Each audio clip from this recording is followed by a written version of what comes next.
construtora Patriani traz para São Bernardo o prédio mais moderno da cidade, em uma localização incomparável, ao lado do Shopping Metrópole e do Parque das Bicicletas. Apartamentos amplos com 3 suítes, varanda gourmet, depósito privativo e 2 ou 3 vagas grandes na garagem, sendo uma vaga americana. E ainda um ponto de recarga para carro elétrico por apartamento. Um projeto exclusivo para quem quer viver com o máximo de conforto e sofisticação. A área de lazer é completa. Beach tênis, casa de campo e piscina aquecida são apenas alguns exemplos. Tem ainda espaço coworking, pet place, espaço Uber, delivery room e muito mais. Um prédio altamente tecnológico, que tem até fazenda de energia solar instalada no topo dos edifícios. Espetáculo Patriani em São Bernardo. Diferente de tudo que você já viu.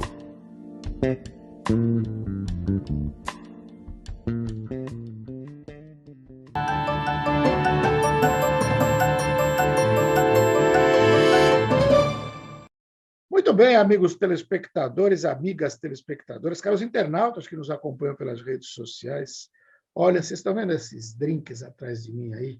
São o verdadeiro Aperol da Itália, que eu já conheci aqui no Brasil, mas eu tive uma surpresa muito grande quando visitei Milão, da hora do aperitivo.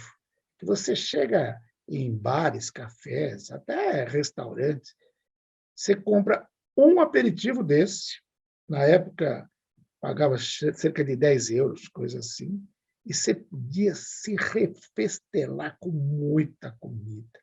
Muito queijo maravilhoso, muito prosciutto crudo, frutas, pastas.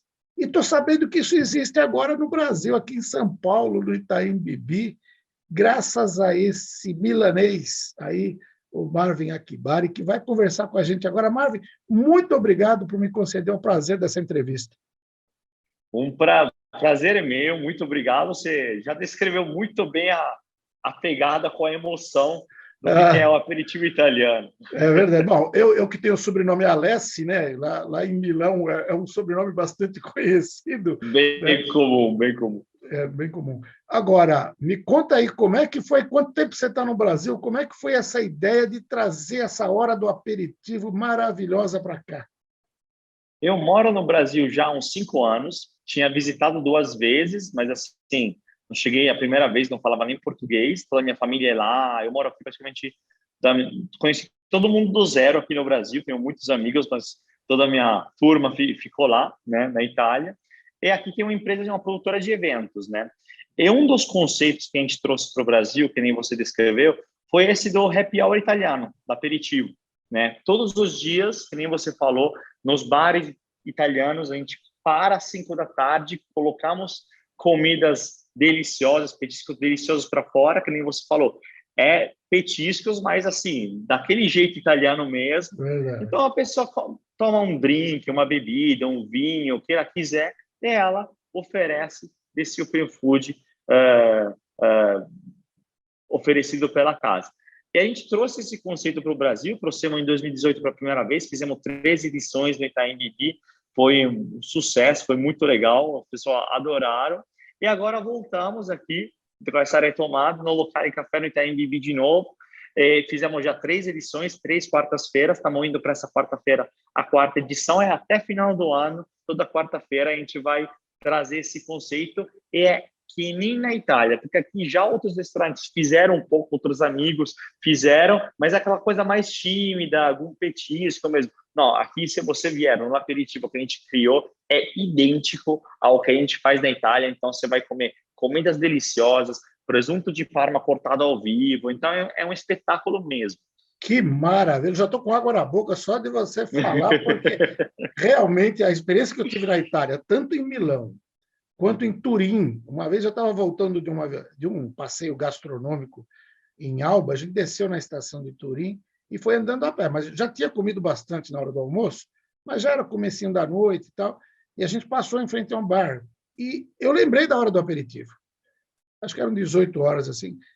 Na verdade, não, eu não lembrei. Eu entrei no bar só para a gente comer alguma coisa, um sanduíche, uma coisa rápida, assim. E aí o garçom falou, você está na hora do aperitivo, pode pedir um drink e todo esse balcão é por tua conta, fica à vontade. Que maravilha, que coisa. E a comida italiana é fantástica, né? Não tem como. Então, é no Locale. Onde que fica exatamente o Locale, você sabe aí?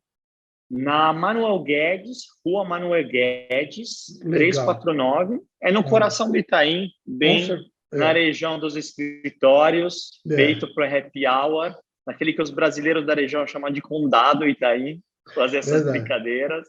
Manuel Guedes, que tem restaurantes fantásticos, maravilhosos ali, então o Muito local famoso pelos está restaurantes. muito bem localizado. Então, nesta quarta-feira aqui, que é dia 10, tem, e aí continua 17, Aí 24, continua 17, e 24, vai por aí. dezembro. No dezembro estamos até pensando de fazer uma edição final lá pelo, acho que cai 15 de dezembro, quarta-feira, que ainda o pessoal não viajou e tudo mais, fazer uma versão natalina maior. Que Estamos legal. organizando, então acho que vai ter bastante coisa para frente aí. Legal. E você falou que a comida é igual na Itália. Em termos de preço, dá para a gente falar, o preço também compensa bastante? É o valor do aperitivo, é o valor de uma taça de vinho? Como é que funciona aqui? Hoje, assim, exatamente os mesmos valores do Itaim, qualquer bar, restaurante, então a comida não é onerada. Sim, Pedimos uma consumação mínima de bebida para a pessoa, né? Na claro. Itália, as pessoas vão lá, bebem, etc. Então, pelo menos uns R$ 60, que dá dois drinks, mais ou menos, um drink, uma água, uma coisa bem tranquila. E o Open Food oferecido. Então, não tem um valor do Open Food no horário de happy hour, que vai aqui o horário da faixa horária das 6 às 8 horas. Das, de, Depois, a de, noite continua, das das 18 às 18 às 20. 20 horas. Legal. Então Isso. é o valor que a gente pagava em Milão mesmo, 10 euros, dá mais ou menos isso, R$ 60. Igualzinho. Igual, que Igualzinho. fantástico. Agora, você estava me falando que a tua empresa é uma empresa de eventos e tal, mas apesar de você ser milanês, de você ser italiano, o nome da tua empresa é francês, c'est la vie. C'est la vie, c'est la vie. Olha, eu sou italiano de Milão, moro no Brasil, o nome da minha empresa é francesa, tem o nome arte Marvin Wonderland nas redes sociais, que é alemão, então poliglota 100%. Mas agora falando da C'est la vie, a gente faz eventos muito focado em mercado de alto padrão, mercado de luxo, produção mesmo de eventos.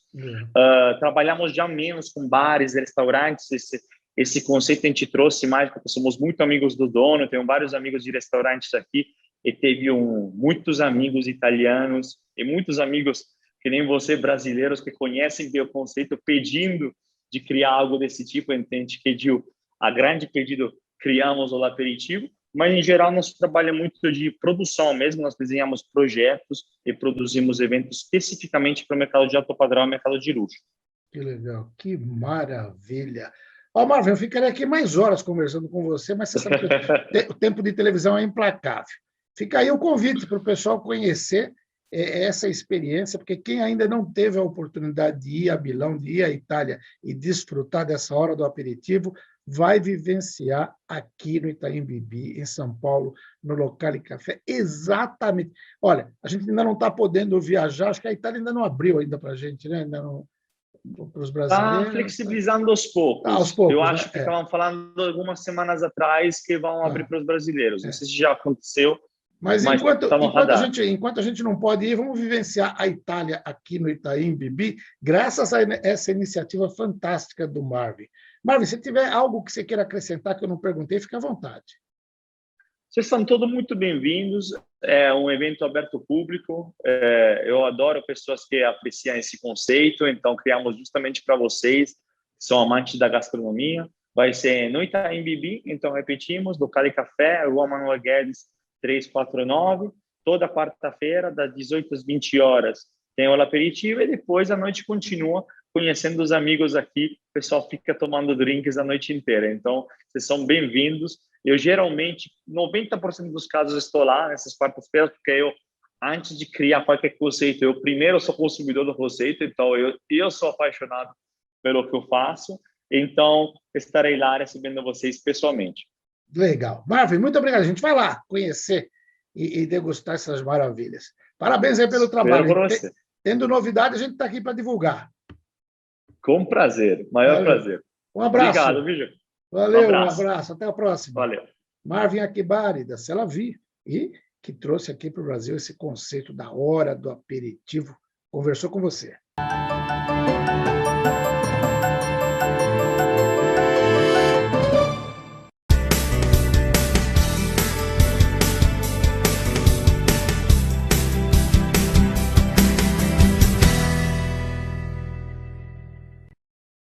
Muito bem, amigos telespectadores, amigas telespectadoras, caros internautas que nos acompanham pelas redes sociais, olha o quadro aí atrás de mim. Cuidar da saúde também é coisa de homem, tem esse bigodão aí, porque a gente está em pleno Novembro Azul. E eu vou conversar mais uma vez com o professor Dr. Marcos Tobias Machado. Professor, obrigado por me atender mais uma vez. Que é isso, um prazer. Estamos aí nesse início aí do mês e vamos fazer esse mês aqui com assuntos interessantes para os homens. Legal. E eu estava caminhando hoje cedo ao som de um dos grandes músicos da nossa Bossa Nova, o verdadeiro criador da Bossa Nova, Johnny Alf, que nos deixou, infelizmente, em função de um câncer de próstata. E ficou internado durante muito tempo aqui no Hospital Estadual Mário Covas, em Santo André, onde criou um coral, foi tratado muito bem, mas, infelizmente, quando ele chegou aqui, já estava bastante avançada a doença. E o nosso tema de hoje é câncer de próstata. Esse exemplo do Johnny Alf é mais um para dizer o quanto antes a gente deve, nós homens, devemos procurar o urologista, o médico, para diagnosticar qualquer problema? Não tenha dúvida, Joaquim, qualquer problema de saúde que você diagnosticar precocemente, você vai ter o benefício do diagnóstico numa doença em estágio inicial e potencialmente curativa, né? Quando você tem uma doença em estágio mais avançado, as chances de cura diminuem. E quando ela está metastática, que a gente fala avançada à distância, o índice de cura é zero. Você faz o paciente sobreviver mais tempo, com alguma qualidade de vida, mas é uma doença incurável, né? Com relação ao câncer de próstata, veja, as estatísticas é 1 para cada 6 homens, né? Você citou o Johnny Alf, eu posso te citar o Mitterrand, eu posso te citar o Frank Zappa, eu posso te citar vários outros, o Paulo Maluf, o Orestes Quercia, que também faleceu de câncer de próstata, né? E tantos outros, né, que tiveram esse problema. Né? De todos esses que eu falei aí, só tem um vivo até agora. Então, quer dizer, né, que fez o diagnóstico precoce e fez uma cirurgia, né? Os outros já diagnosticaram a doença no estágio um pouco mais avançado, né? Então, veja que realmente é um problema, não tem a ver com acesso à saúde, né? Com classe social, né? Indivíduos, às vezes, de classe social mais elevada até tem esse tipo de doença, e, às vezes, detecta num estágio mais avançado por falta de cuidado mesmo. Né? Quando você vê aí sobrevida de homens e mulheres, né, no Brasil, 7 anos de diferença, 7 anos a menos. Então, isso reflete não só cuidado com o câncer da próstata, mas hipertensão, diabetes, uma série de outras doenças silenciosas, como o câncer da próstata, que no início não dão sintoma nenhum, e quando você detecta, quando já tem sintoma, a detecção, o estágio já é mais avançado. Né? Então, assim, só para colocar o problema, para você ter uma ideia, o Instituto Nacional do Câncer prevê aí para esse ano 60 mil casos novos de câncer de próstata, com 15 mil mortes relacionadas ao câncer de próstata. Então, veja, de cada 4 que você detecta, 1 morre. E os outros vão vivendo, e vivem muitos anos, às vezes. Né? Então, essa é a estatística que a gente tem aí, caracterizando o câncer de próstata como o mais frequente em homens acima de 50 anos de idade, e o segundo em causa de morte. Perde para o câncer de pulmão, que é mais letal, é mais agressivo. Apesar de menos frequente, ele mata mais. Correto. Né? Então, é um problema de saúde pública importante, é um problema que os homens devem se preocupar. Né? Aquela coisa, o homem só vem para o médico quando está ruim, né? Face a face com a morte, ele consegue entender o porquê que ele precisa vir no médico mais cedo. Né? Então, leva o câncer de próstata como bandeira, mas ela incutido nela está a se cuidar precocemente, detectar hipertensão, diabetes, problemas neurológicos, problemas mentais, estresse, doenças da próstata, do rim, da bexiga, da sexualidade. Então, a saúde do homem é bastante ampla. Correto. E a câncer serve para isso, né? Para trazer o homem para o consultório para poder fazer o diagnóstico precoce. Sem dúvida nenhuma. Você falou de diagnóstico precoce e citou o ex-governador Orestes Quercia. Eu vou pegar um exemplo dele para a gente falar da evolução do tratamento, da cirurgia minimamente invasiva, de quanto o tratamento aqui no Brasil evoluiu nesses últimos 30 anos. Eu falo isso porque eu convivi diretamente com o ex-governador Orestes Quercia. Eu era editor executivo e editor-chefe do jornal que ele era o proprietário, o Diário Popular, nos anos 90, entrei lá em 1991, e eu me lembro de cruzar com ele no elevador, e ele voltava de um tratamento nos Estados Unidos, ele voltava verde. Eu queria perguntar por que é isso. A pele dele era esverdeada. Passava um tempo, voltava ao normal. Mas era um tipo de tratamento que se fazia isso. Tem 30 anos. Hoje mudou bastante. Primeiro, por que essa cor verde? E a evolução do diagnóstico e do tratamento nessas 3 décadas? Olha, até onde eu me lembro, o início foi assim, o Maluf teve o Quercia na mesma época.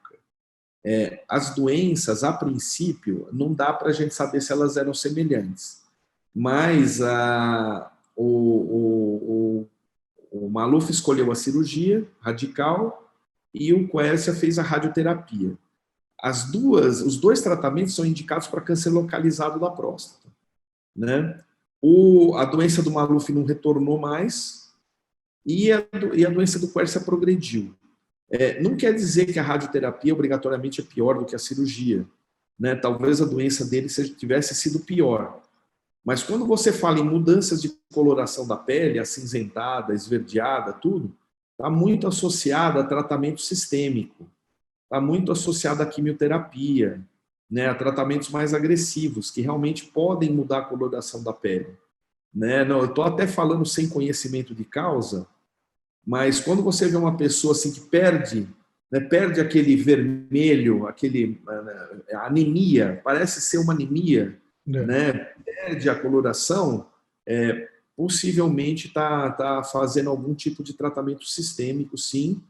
Né? Existem outras causas para mudança de coloração da pele verde, por exemplo, tem a ver com bilirrubina, então tem a ver com fígado, né? De repente, se ele fez um tratamento com alguma toxicidade para o fígado, ou se a doença evoluiu com progressão, né, de metástase para o fígado, pode dar retenção de bile no corpo, o indivíduo fica verde mesmo. Tá? Então, nós estamos falando sobre conjecturas, mas provavelmente é isso. É uma evolução de doença ou consequência de um tratamento bem agressivo que é feito. Correto. Mas a evolução do tratamento, da cirurgia minimamente invasiva, de todas as opções que se tem para um portador do câncer de próstata, essa evolução foi fantástica nesses últimos anos, não? Então, o que acontece? A gente tem uma faca de 2 gumes no câncer da próstata. A gente tem os indivíduos com uma doença de progressão muito lenta, super lenta, que não vão morrer do câncer de próstata, muitas vezes são indivíduos de mais idade, que têm uma perspectiva de vida menor do que 10 anos, e uma doença lenta. E a gente tratava todos esses indivíduos, ou operava ou irradiava, e causava efeitos colaterais. Então, nesse cenário, a gente chama de overtreatment, tratou a mais. Sim. Um cenário contrário é detectar tardiamente e a doença progredir rapidamente e o indivíduo morrer. Então, a gente fica nesse cenário entre fazer o diagnóstico muito precoce de uma doença que não progride e deixar passar uma doença agressiva. Tá? Só para você entender o que aconteceu nos últimos 20 anos.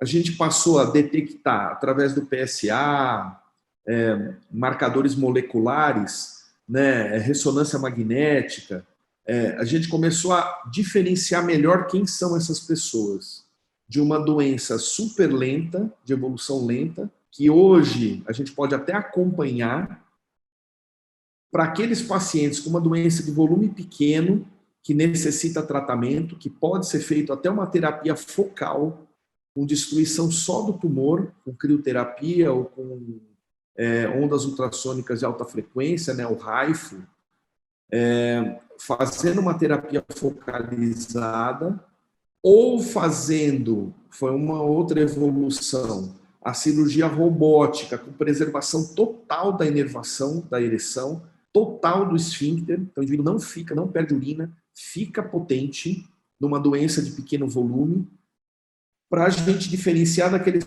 pacientes com uma doença agressiva, com invasão local, com metástase, etc., onde normalmente a gente lança a mão de todos os tratamentos, opera, irradia, faz terapia hormonal, pode eventualmente até precisar em algum momento de quimioterapia, e drogas novas foram se desenvolvendo diretamente para metástase nos ossos, terapias hormonais mais avançadas, e hoje a gente está na era da imunoterapia, que prolonga muito a vida de alguns pacientes.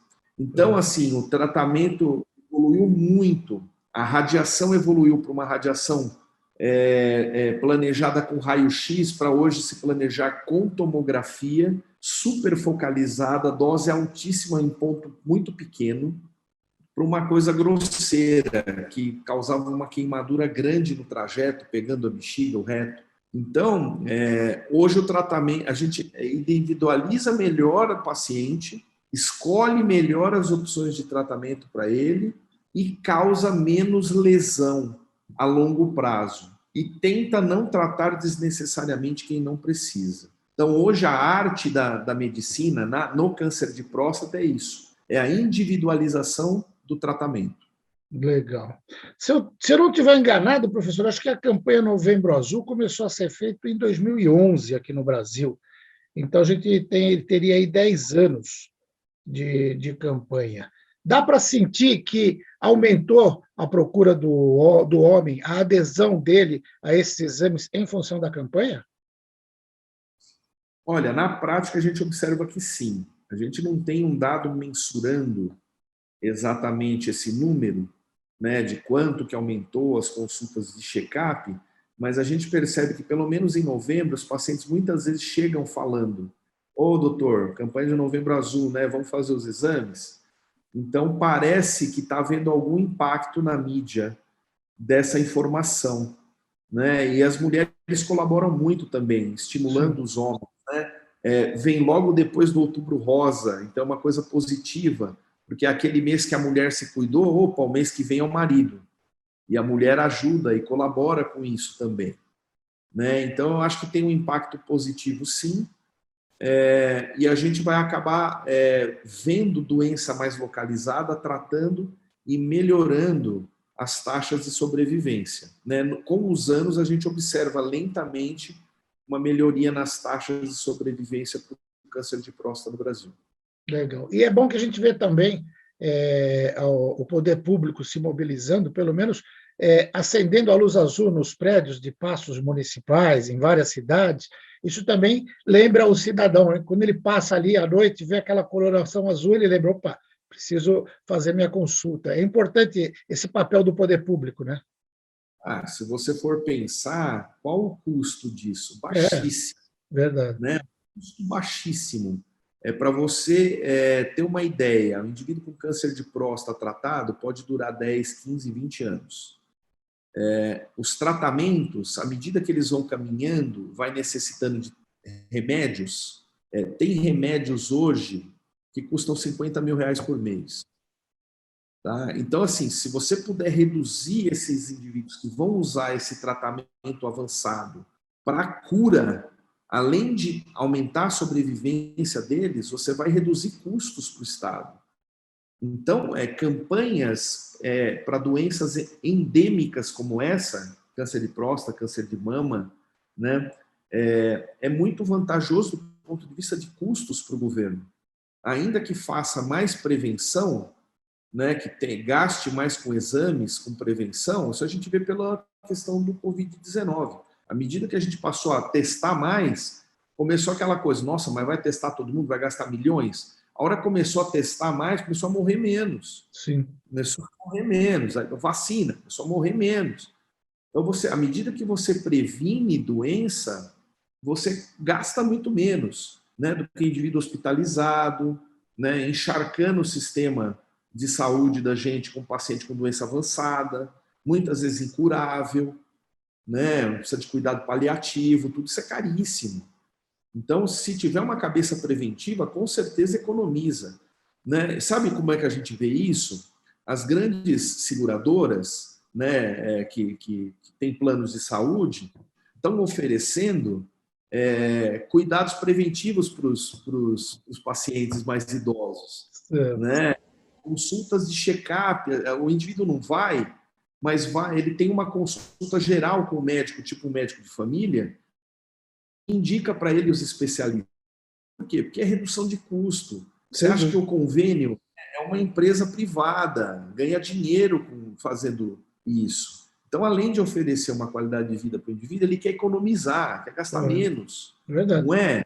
Assim, você começa a ver essas coisas. Países civilizados, com medicina socializada, é preventiva, é mais preventivo do que economiza, não gasta mais.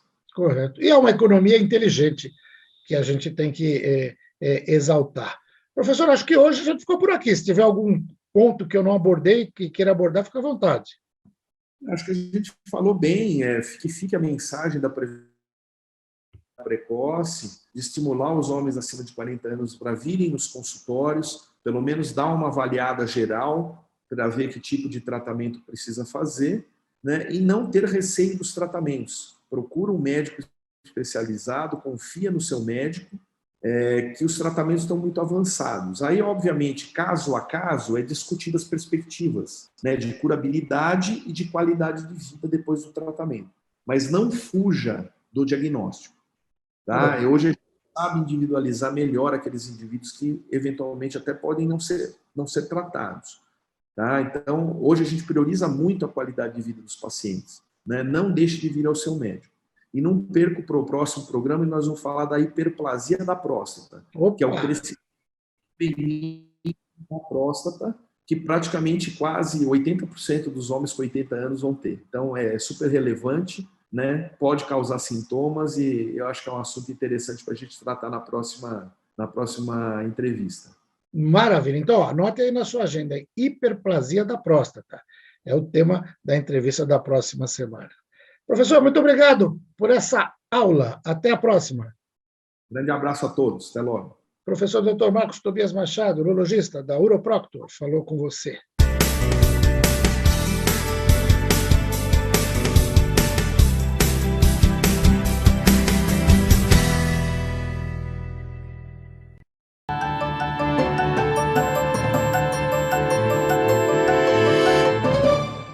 A construtora Patriani traz para São Bernardo o prédio mais moderno da cidade, em uma localização incomparável, ao lado do Shopping Metrópole e do Parque das Bicicletas.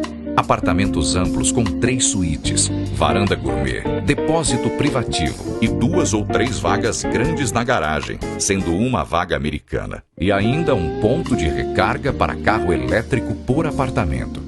Um projeto exclusivo para quem quer viver com o máximo de conforto e sofisticação. A área de lazer é completa. Beach tênis, casa de campo e piscina aquecida são apenas alguns exemplos. Tem ainda espaço coworking, pet place, espaço Uber, delivery room e muito mais. Um prédio altamente tecnológico, que tem até fazenda de energia solar instalada no topo dos edifícios. Espetáculo Patriani em São Bernardo. Diferente de tudo que você já viu.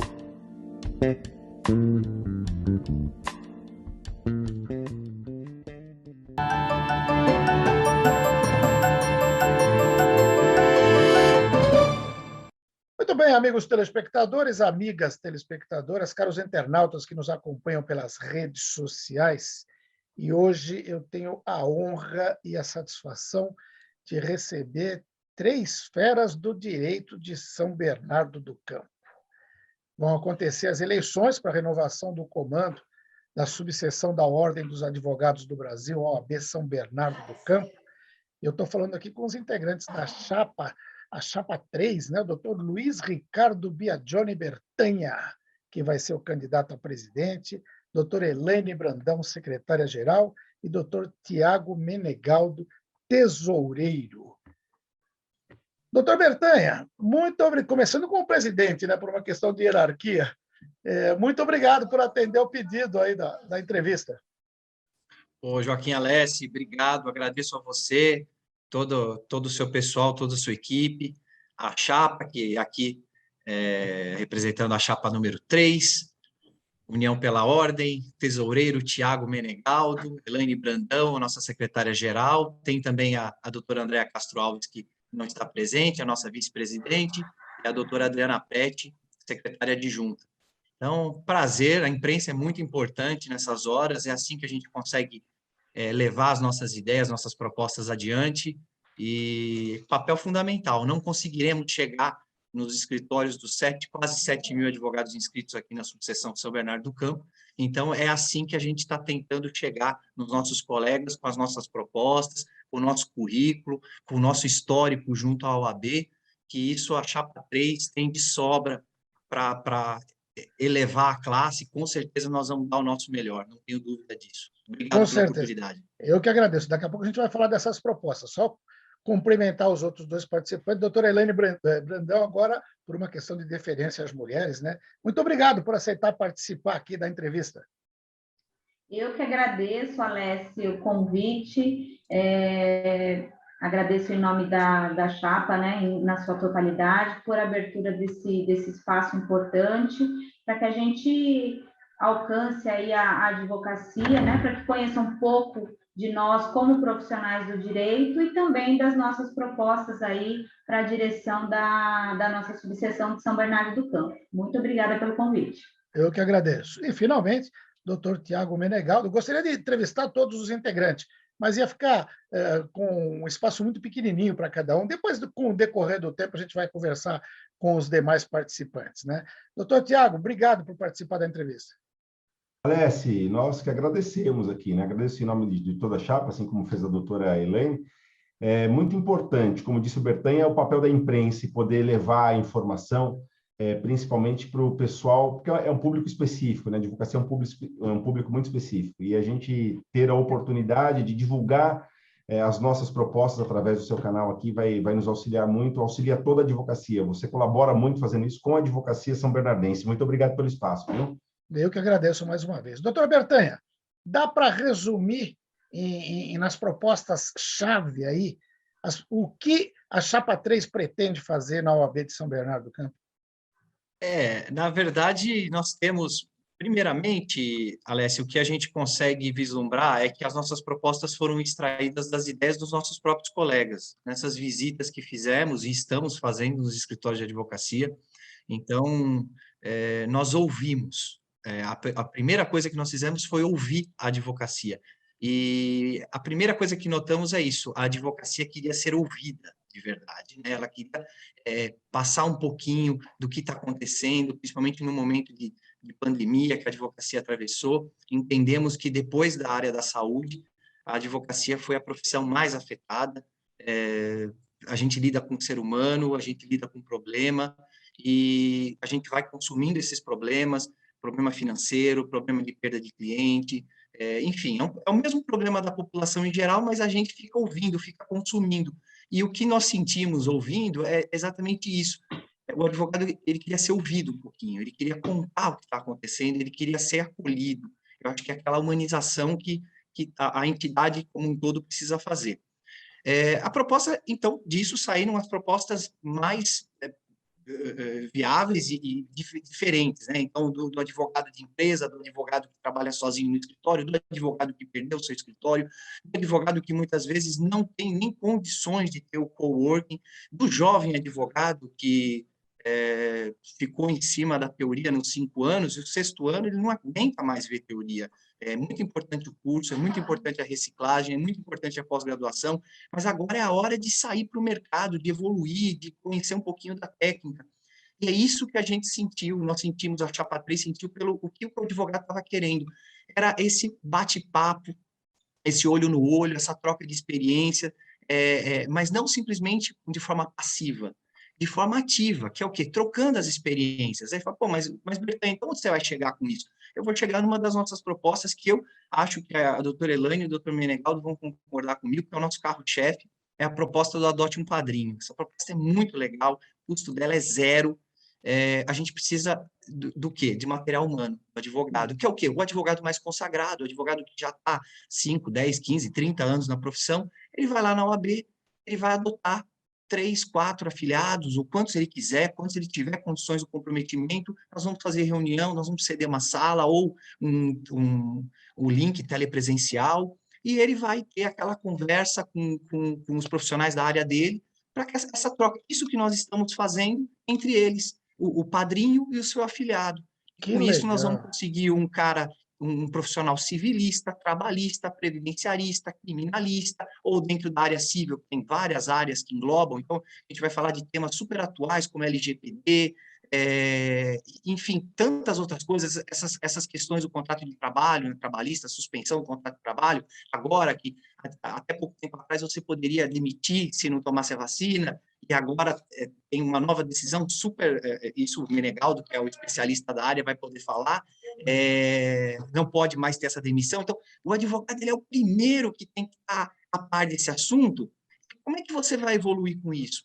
Trocando essa ideia, trocando essa experiência. Então, o Adote um Padrinho é muito legal, porque tem uma novidade, vamos conversar sobre essa novidade. A gente não sabe ainda direito, mas trocando experiência, a gente vai evoluir. E o direito é uma troca de experiências. Então, assim, Que a gente legal. tem...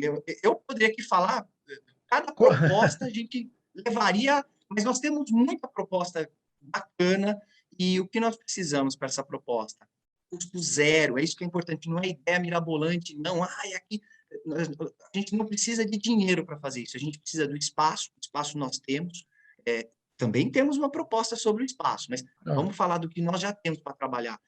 A gente precisa do profissional, a gente precisa que o profissional sinta que a casa da advocacia é dele, e não adianta falar que as portas estarão abertas. Se ele não se sente representado, ele não vai entrar na casa da advocacia. Com certeza. A gente precisa buscar no escritório, a gente precisa buscar no centro, precisa buscar na periferia, o advogado e falar, aqui a casa é sua, vem para cá que eu preciso de você. A ordem precisa mais do advogado do que o advogado da ordem. A verdade é essa. Com certeza. Eu acho que toda a diretoria vai estar imbuída aí desse trabalho, mas eu vejo, até pela forma como a doutora Elaine estava prestando atenção e concordando com as suas palavras, que as mulheres, nesse ponto, elas têm um papel especial, né? Não sei se a gente vê a dificuldade que a mulher tem, ainda hoje, por incrível que pareça, de ingressar no mercado de trabalho. E quando você falava disso, eu estava olhando para a doutora Elaine e pensando, essa é uma proposta que vai ao encontro do anseio dos estudantes de direito. Eu falo isso porque, quando eu fui prestar vestibular, isso há muitos anos, vocês não tinham nem nascido ainda, quase que eu optei entre direito e jornalismo. Eu estava em dúvida, e eu sabia da importância do direito, porque eu acho até hoje que todo jornalista tinha que fazer direito. Não para ser advogado, para ter OAB, mas para ser um conhecedor das leis. E eu costumo dizer que o curso, a disciplina mais importante que eu fiz na faculdade de jornalismo, chamava Ética e Legislação nos Meios de Comunicação.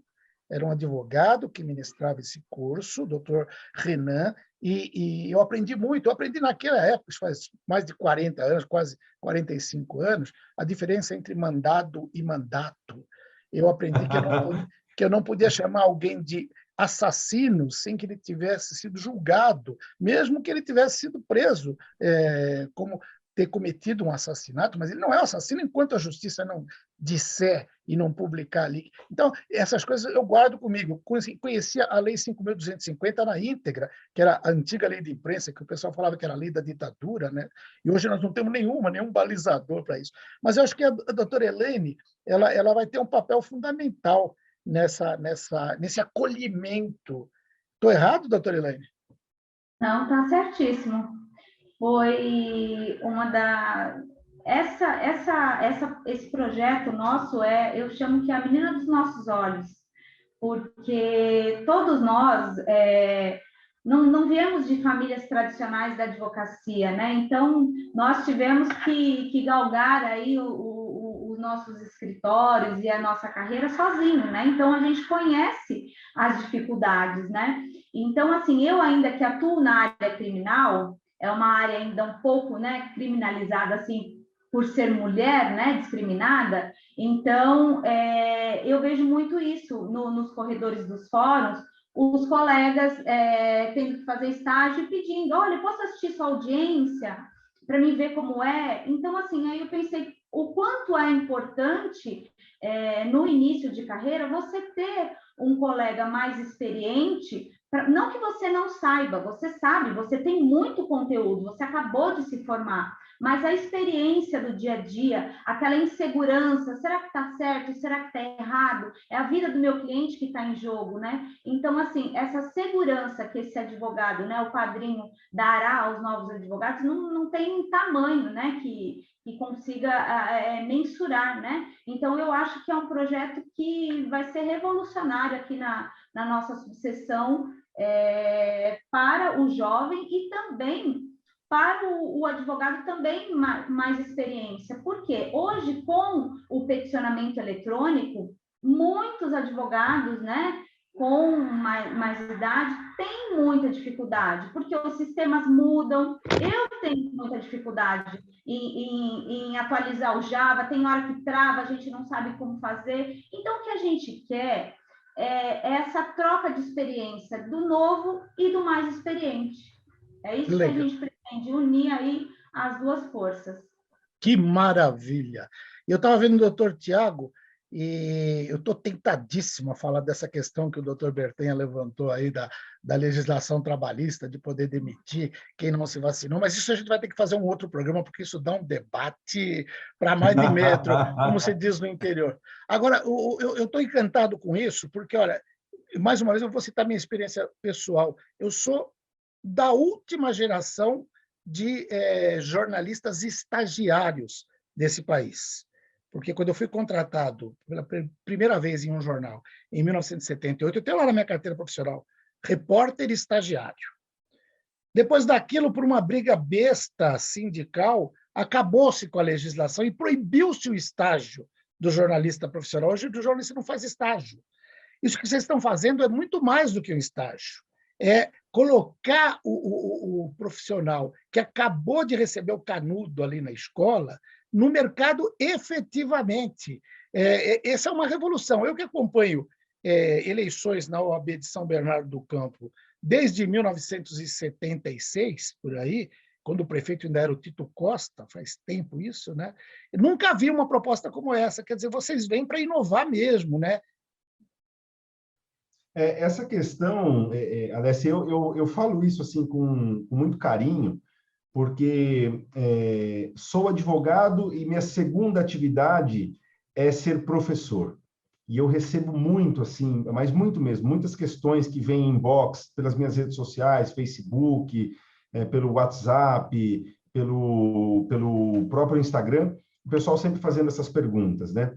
Aliado a essa questão, acho que a doutora Elaine muito bem colocou, porque você também, quando você faz essa adoção, esse apadrinhamento mútuo, você também compromete o jovem advogado e ele se sente útil nessa questão, porque não é só aquela questão de ele pedir um favor e achar que vai incomodar o advogado que está o apadrinhando, mas ele também vai o apadrinhar à medida em que essas questões tecnológicas avançam, às vezes achar uma portaria, como aconteceu agora, essa portaria do Ministério do Trabalho, que veio aí falar sobre essa questão da vacina, né, da não possibilidade do empregador pedir ao empregado que apresente a sua carteira de vacinação.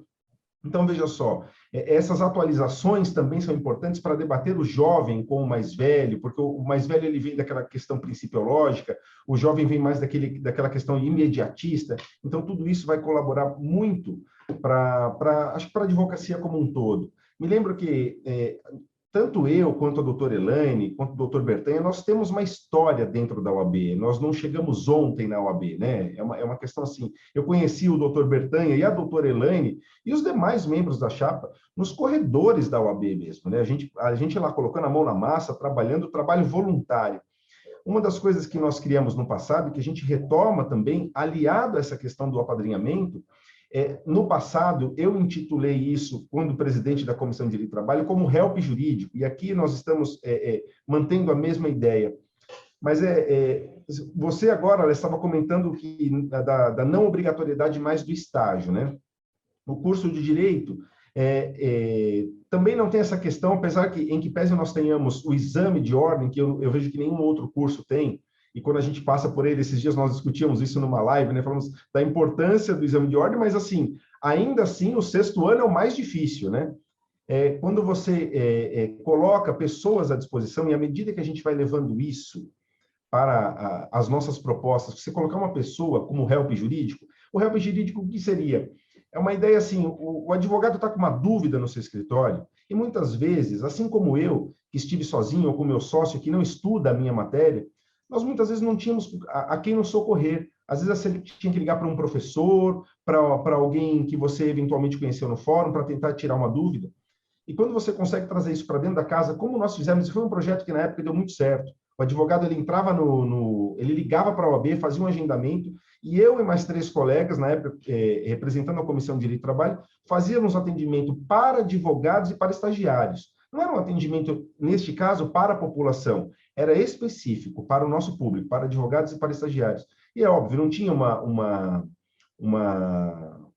ideia de parecer, mas da possibilidade de trocar ideia e de trocar experiências. Até um tempo atrás eu fiz um post a este respeito, agradecendo essas pessoas, porque me deram a oportunidade me deram a confiança, me deram a oportunidade de refletir o problema delas, e, enfim, tudo isso foi muito bacana. Então, você imagina quando a gente tem, dentro do direito, nós temos direito penal, direito civil, e dentro do direito civil, várias ramificações, o direito do trabalho, o direito do consumidor, enfim, você imagina a gente conseguir criar. E ainda veio a pandemia para nos ensinar, como nós estamos hoje, né, através da questão telepresencial, que a gente pode atingir um maior número de pessoas sem grandes deslocamentos. E quando a gente leva essa ideia nos escritórios que a gente passa, parece que todo mundo quer participar, né? Nós estivemos no escritório a semana passada, aqui no centro de São Bernardo, e falando dessa ideia, um jovem advogado falou, nossa, que vontade de participar disso, de poder, assim, trocar ideias com os novos colegas, eu poder falar alguma coisa, de repente ele tem uma dúvida no processo e, de repente, eu sei aquilo e eu posso ajudá-lo. Então, o que as nossas ideias, e como o Dr. Bertanha colocou, é custo zero. É só proporcionar este encontro entre aqueles que precisam de ajuda e aqueles que têm disposição a ajudar. E a gente tem muita gente querendo ajudar, né? Isso é muito bacana. Que legal, que maravilha. Olha, eu estou vendo que se a gente fosse falar de tudo aqui, uns 3 dias seria pouco para fazer. Com certeza. Mas a gente já fala pouco, né? Advogado já fala pouco. Vocês sabem que o tempo de televisão é implacável e também dentro da técnica de comunicação não adianta a gente ficar com uma entrevista muito longa, porque isso acaba dispersando tal. Então, infelizmente, a gente já está com 20 minutos aí de bate-papo, né? Eu acho que a gente vai ter que ir para o encerramento. Eu queria uma frase de cada um para encerrar. E sabe por que cada um desses 7.000 advogados de São Bernardo do Campo deve ir para a urna e apontar a chapa 3. Eu começaria assim, primeiro voltaria com o doutor Tiago para terminar com o Bertanha, né? Tiago, por que cada um desses 7.000 deve votar na chapa 3? A chapa 3 é composta por união entre os seus membros, união com pessoas que estão com vontade de fazer a coisa acontecer. É isso, é difundir conhecimento, sabe? É trazer para a advocacia a união que se perdeu ao longo pelo menos desse último mandato, a gente viu assim que a união não foi algo que marcou, que teve relevância para a última gestão, né? Com certeza. Doutora Elaine Brandão.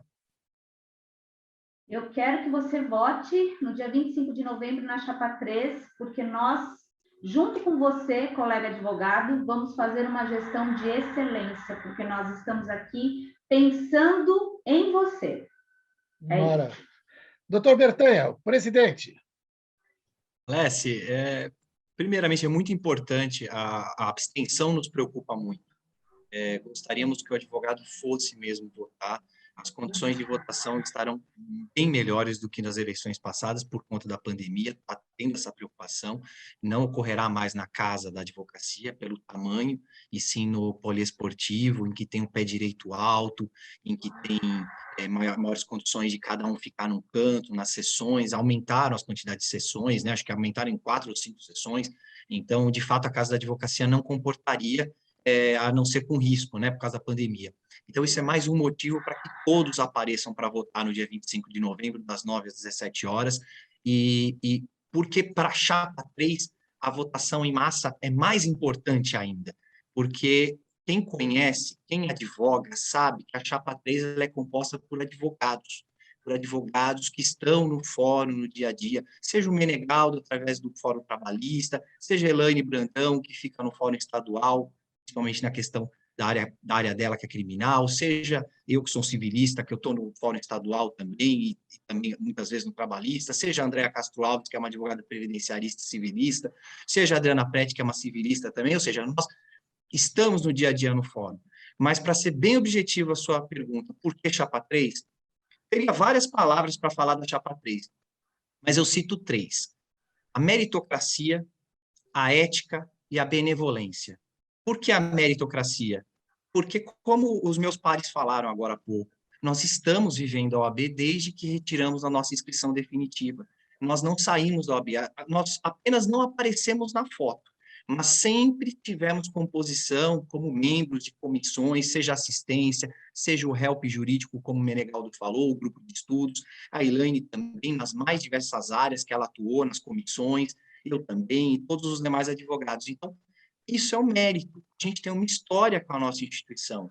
E agora nada mais justo do que protagonizarmos algo maior que a gente acha que agora pode sair da nossa chapa, da nossa união, como o Menegaldo bem falou. A ética, eu não preciso ir com muitos detalhes. A ética é a ética, nós estamos ali, cada um, eu com 21 anos de advocacia, Menegaldo com mais de 10, Elaine com mais de 10, e sempre levando a ética acima de tudo, não somente da profissão, como na nossa vida pessoal. E a benevolência que eu cito é mais a arte de ouvir, que eu acho que é isso, é a humanização, é você ouvir, é você trazer o seu colega e explicar por que ele é tão importante para a nossa instituição, que eu acho que está faltando um pouquinho disso. Então, com base nisso, eu concluo que nós temos a maior experiência e sem a vaidade. Todos somos vaidosos, mas a nossa vaidade não fala mais alto do que o nosso interesse pela classe. Então, eu não tenho dúvida que a Chapa 3 é quem está mais bem preparado para o dia 25 de novembro ser eleita e tocar um triênio de ouro para a advocacia. Eu não tenho dúvida disso. Ótimo, maravilha. Nós vamos falar mais vezes. Obrigado pela entrevista. Infelizmente, a gente tem que cortar aqui, mas olha, está vendo, são 3 jovens, mas com uma experiência fantástica, né?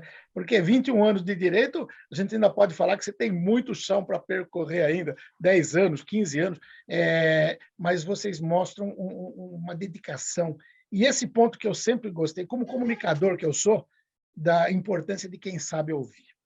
Porque mais do que falar, é saber ouvir, saber interpretar os anseios, principalmente de uma classe, de uma categoria profissional. Parabéns pelo trabalho de vocês, sucesso aí na eleição, e quando tiver notícia, a gente está aqui para divulgar. Muito obrigado, doutor Tiago. Obrigado, Alessi. Doutor Bertanha. Obrigado, Alessi. Gratidão, viu, por nos ouvir. Obrigado. Eu que agradeço. Um abraço. Até mais.